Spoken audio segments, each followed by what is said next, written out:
Militancy and martyrdom. Does the paradigm have a future?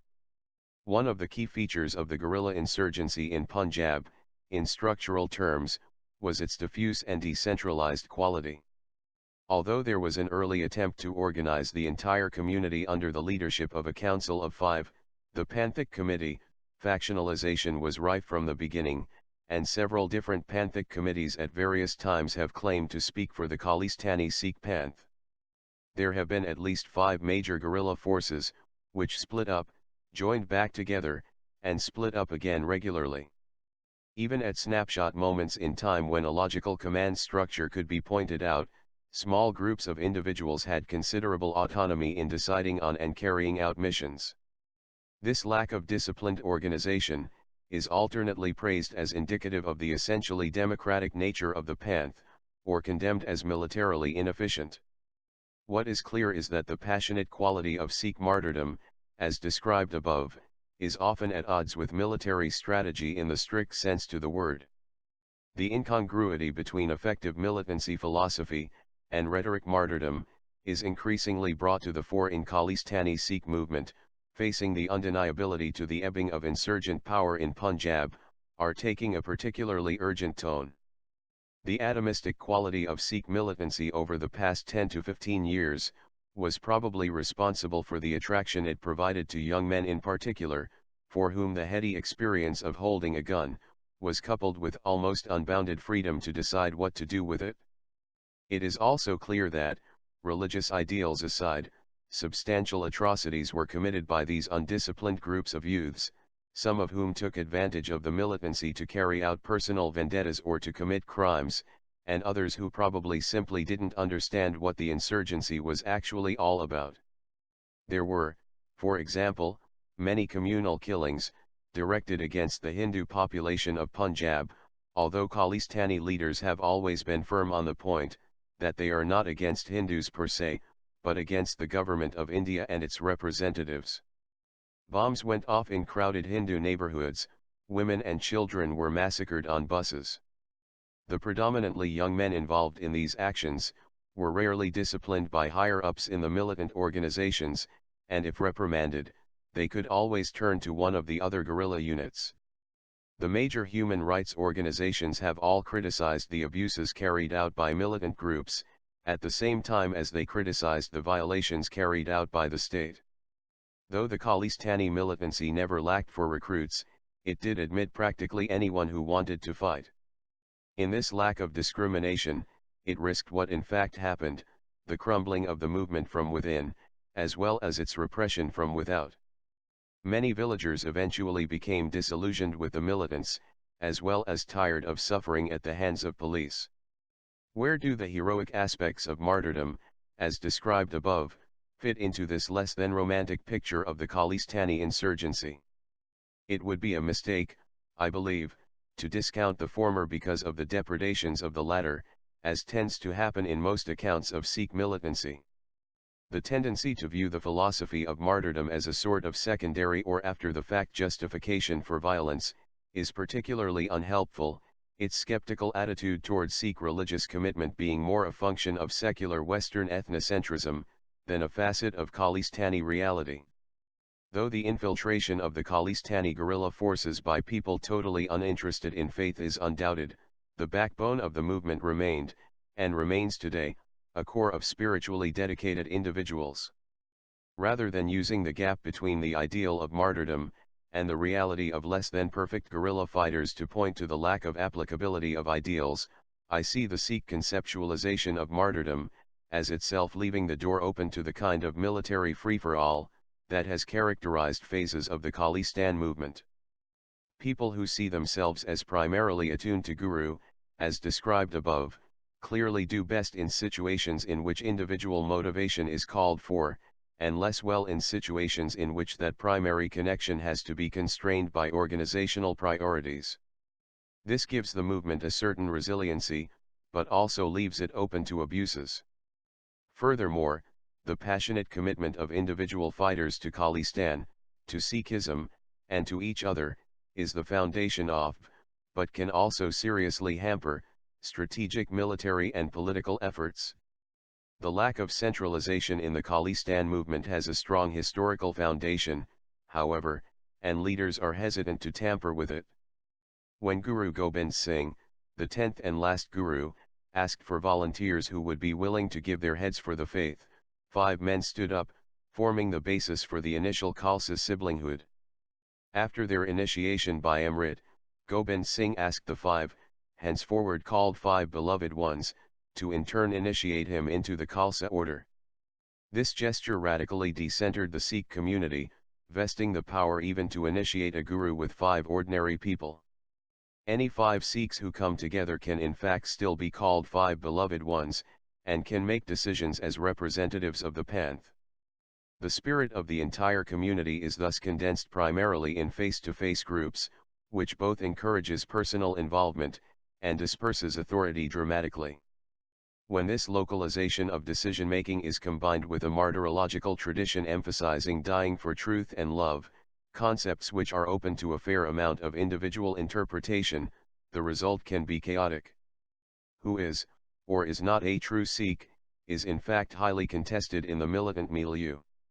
It is the tenor of these arguments, sometimes quite surreal, that leads to the accusation of fundamentalism from those excluded from the true Sikh category, and from Western scholars who see resonances of Khomeini and Falwell, in the narrowness of the debates. The linkage of the political movement for a sovereign Khalistan with the broader notion of serving and protecting the faith, clearly leads to a certain volatility in the guerrilla movement. The owner of a chain of newspapers which published anti-Sikh tracts was assassinated. Did this action effectively serve the cause, or was it simply an emotional response by an individual offended by perceived blasphemy?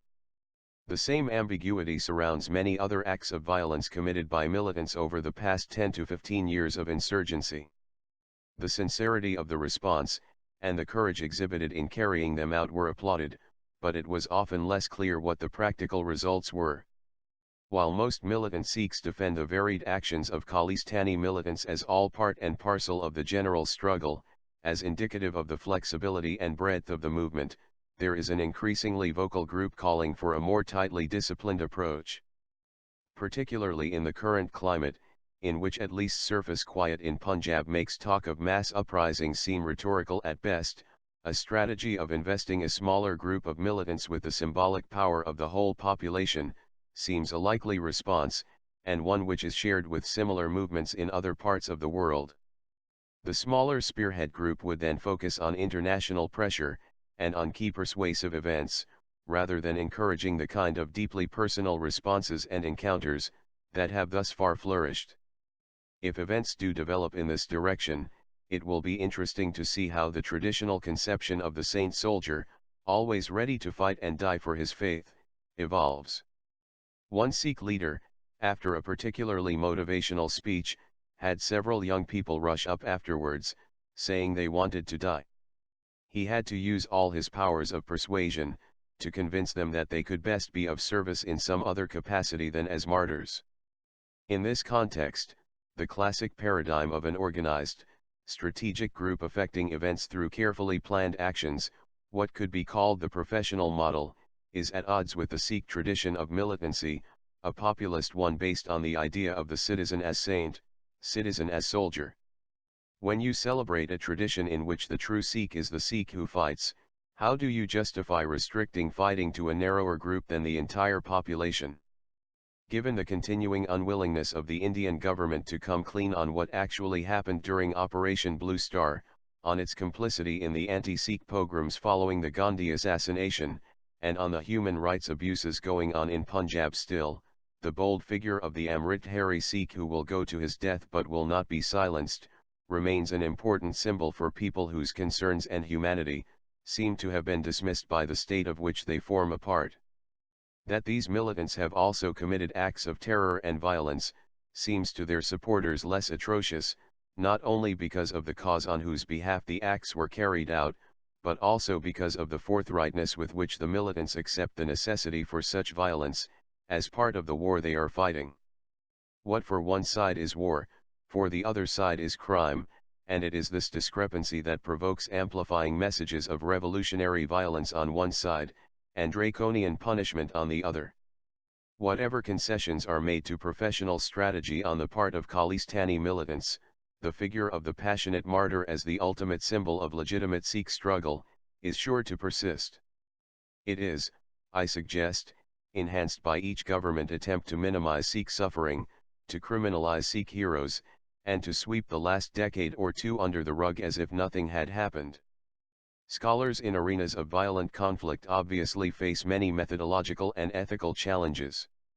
The philosophical challenge of coming to grips with an existential stance radically different from one's own, is less easily talked about. Anthropologists, I suggest, with their orientation to cultural difference, and to suspending judgment while investigating other realities, are in a particularly good position to try to understand what motivates individuals to put their lives on the line for a cause, whatever that cause may be.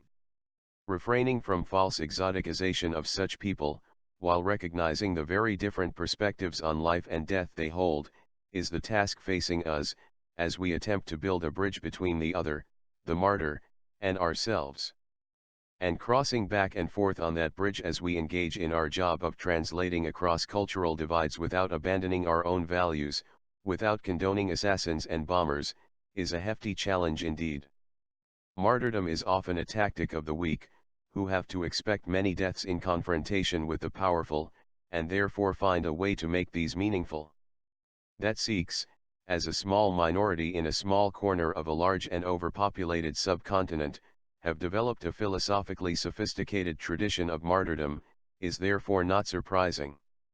The celebration of martyrdom on the part of the weak is also, of course, greatly feared by the strong, who have always to worry that by winning battles they are creating more martyrs, and hence feeding the flames they seek to extinguish. Certainly the ethnographic study of the Sikh militant community, with full attention to the central role played by martyrdom in Sikh theology, makes clear that the way that the government of India has handled the Punjab crisis, was a Pyrrhic victory in this sense.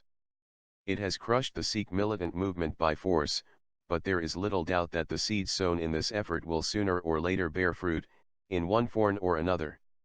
To expect otherwise is, I believe, to fail to learn from history, and to fail to take seriously the passions that animate Sikhs.